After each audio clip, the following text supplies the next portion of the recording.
Spring is in the air, and for me, that means trying to finish what I started in January.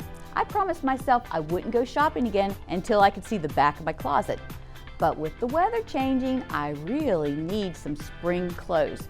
So I'm trying to get rid of clothes I haven't worn in years, but every time I just seem to pull an item out, ponder for a while, and put it right back in the closet.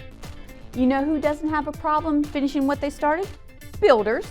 Builders are completing project after project to get structures out of their inventory fast. But with all the hustle, some builders are permitting people and their property to occupy the space a little too early in the process. What's the big deal with a little generosity? I'm going to walk you through the occupancy clause from both our builder's risk coverage forms to show you how that can go wrong.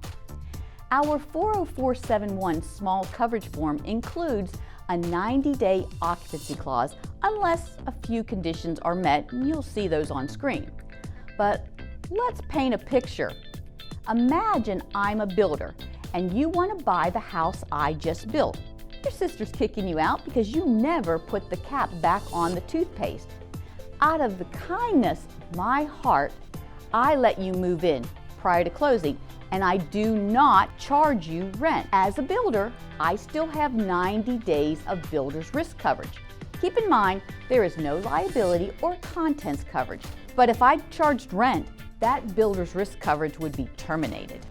So let's move on to the 40660 large commercial coverage form, which terminates coverage 60 days after the property is occupied in whole or in part, or put to its intended use.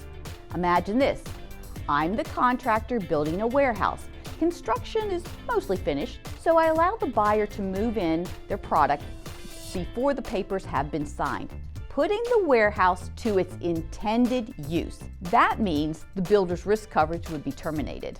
Make sure you talk about occupancy plans with your builder's risk client before you put the policy in place, and review the coverage terms with them. Trust me, that is not a conversation you want to have after a claim occurs. Also, if you find out your client is planning to occupy or allow occupancy on their project, contact underwriting as soon as possible. If they have the entire picture, it might be possible to obtain a permission to occupy endorsement. While it isn't available on every type of risk, it's worth having the conversation. So how can you get ahead of potential issues that could jeopardize your client's builder's risk coverage? Check in. As your contractors are finishing projects, have a conversation. A few minutes spent on a quick call or meeting could save them a heck of a lot of trouble down the road. All right, I gotta get back to my closets. Maybe I should try that thing where you ask yourself, does this item spark joy? Got a feeling they all will. Till next time.